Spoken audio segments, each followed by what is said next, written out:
Hi guys, welcome to yet another exciting episode of Just Living Life with BK and Nobu, titled Money.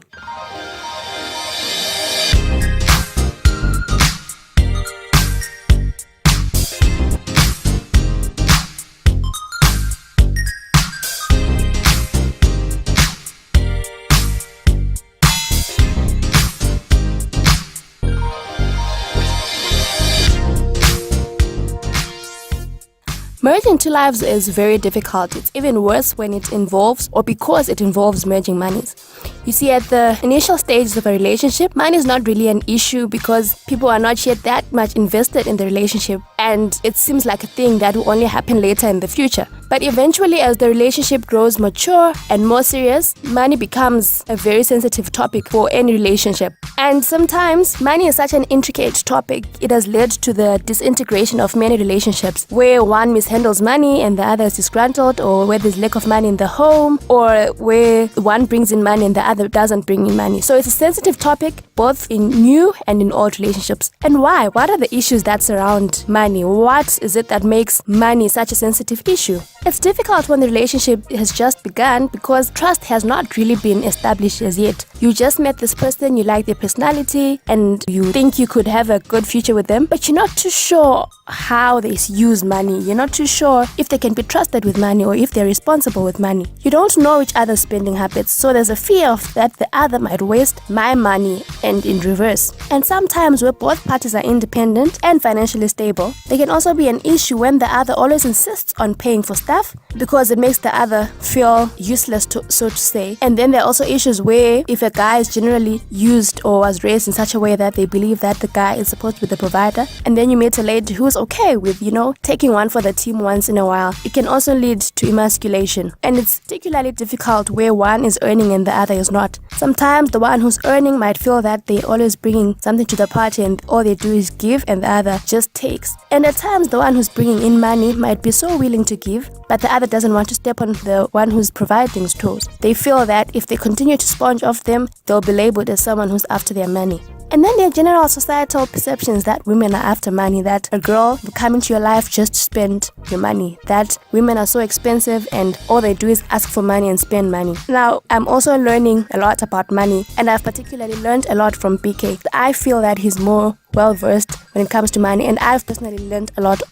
Now, whilst this is by no means an easy thing to do, it is unfortunately something that is necessary in every relationship. Every couple needs to find a way to handle money, needs to come up with a plan for how they are going to be handling money within their relationship. And the truth is, at the end of the day, the only way to learn somebody's spending habits is through experience, is by giving them the chance to display those spending habits, and then we can learn and figure out a way forward from there. And this is particularly important for people who are planning to get married, because at the end of the day, if you're married, you are going to be one. You're going to have to merge your lives, and you're going to have to figure out a way that you will handle every single part of life together, including handling finances. As BK has already said, as difficult as it might be to reach an agreement or to find a way to make sure that money is not a problem in the relationship, it is very important to do so because you cannot avoid the topic forever. And like I said, it's one of the most important and sensitive issues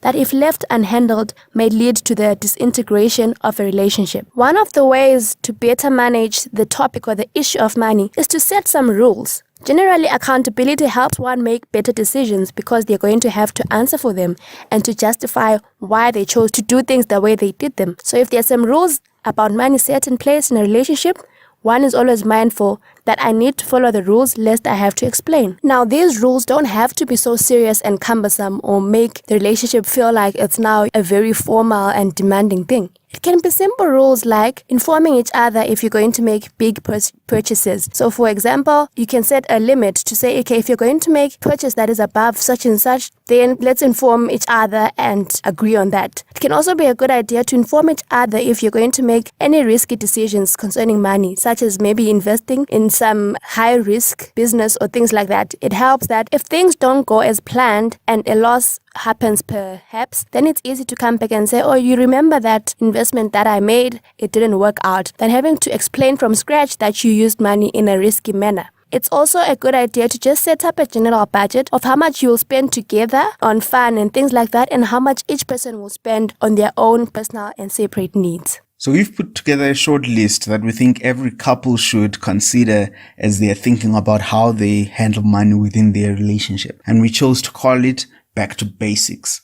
So the first thing is have lifestyles that are in agreement. It'll be easier to merge your financial lives. And what we mean by this is from the very onset when you're choosing a partner, choose somebody who has a lifestyle that is similar to yours. Don't choose somebody who loves to wear designer label clothes when you don't mind wearing no label clothes, because at the end of the day you're going to be in conflict when it comes to what kind of clothes you buy and what your budget for clothing is. So essentially choose somebody who has a similar lifestyle to yours. It'll avoid a lot of headaches. Number 2, talk about it. A lot of people face the problem of failing to handle finances well because they never have the money talk.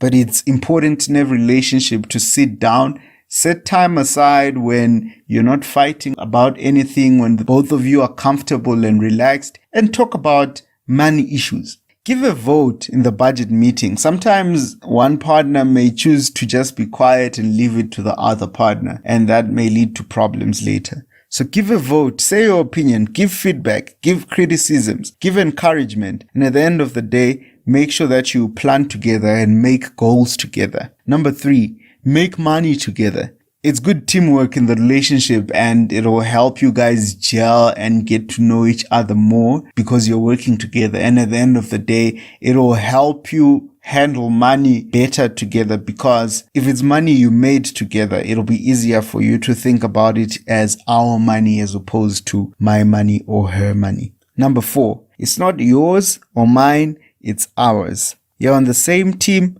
act like it. If you're irresponsible, the team is losing. If you're overbearing, the team is losing. So be a good team player, be a good partner for your partner, and that will allow the two of you to come out happier at the end of the day. Number 5, be open about your expectations, that is financially speaking. Think about what was the trend at home when you were growing up, what can you learn from that trend, and what can you change from it. The truth is our upbringing has a big influence on our thinking when we're adults, and it's important to be open about that. Look at both your upbringings, the differences between them and the similarities. That will help you guys to come up with a single unified plan that will work best for the two of you. Number 6, don't keep money secrets from each other. By money secrets, I mean hiding money, hiding alternative sources of income, hiding debt, or hiding charges from your partner. No one wants to unexpectedly need to support somebody when they find that I married somebody who's broke,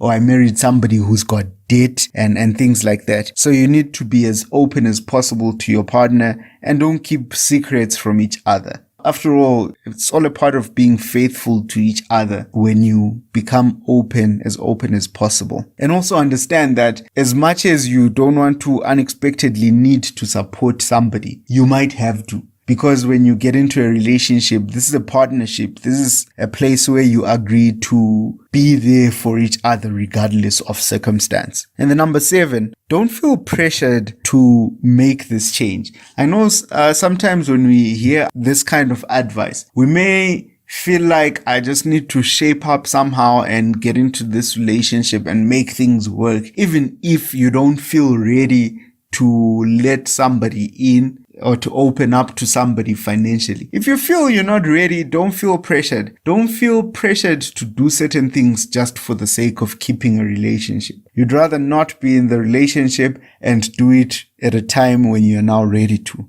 And number 8, understand societal conditioning. What I mean by this is it's a common belief that women view money as a sign of security and stability. They save more and are more worrisome about financial problems. Men, on the other hand, take more risks with money and see money issues as a threat to self-esteem. This, of course, doesn't apply to everybody, but it's a generalization that applies to a lot of people. And you need to be sensitive to those things in your partner so that you don't hurt them without you knowing. And this is not to say that if you are that person who has this kind of expectations built by society, you should then just let them rule you and expect your partner to be sensitive and adjust to it. You need to work on those things. You need to have the right mentality and the right attitude towards money. But at the same time, you need to be sensitive to that your partner may have those kind of expectations and that kind of conditioning formed by the society. And at the end of the day, remember that this is teamwork and we need to do this together. We need to find ways of always winning as a team instead of winning as individuals. And I'll make this note that this is not just something that should be practiced by people who are already married. But if you're planning to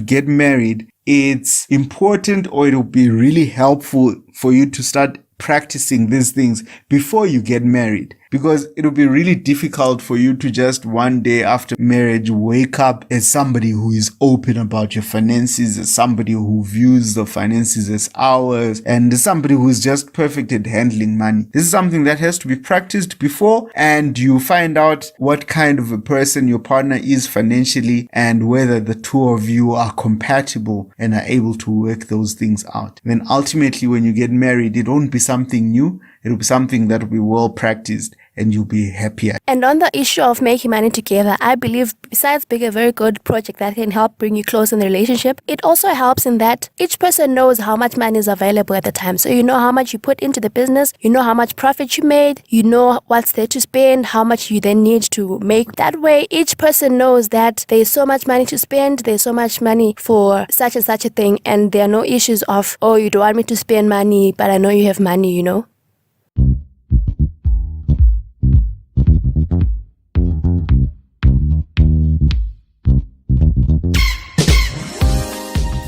Thanks again, guys, for listening to Just Living Life with BK and Nobu. Please continue to like, share, subscribe, and leave reviews and comment. If you have a topic that you would like us to discuss, please drop a comment in any of our platforms and we'll be sure to look it up and maybe have a hangout on it or even include it in one of our podcast sessions. Thank you for listening and keep on the lookout on our YouTube channel and our Instagram channel. There's some exciting videos that will be coming up soon. Thanks, guys. Bye.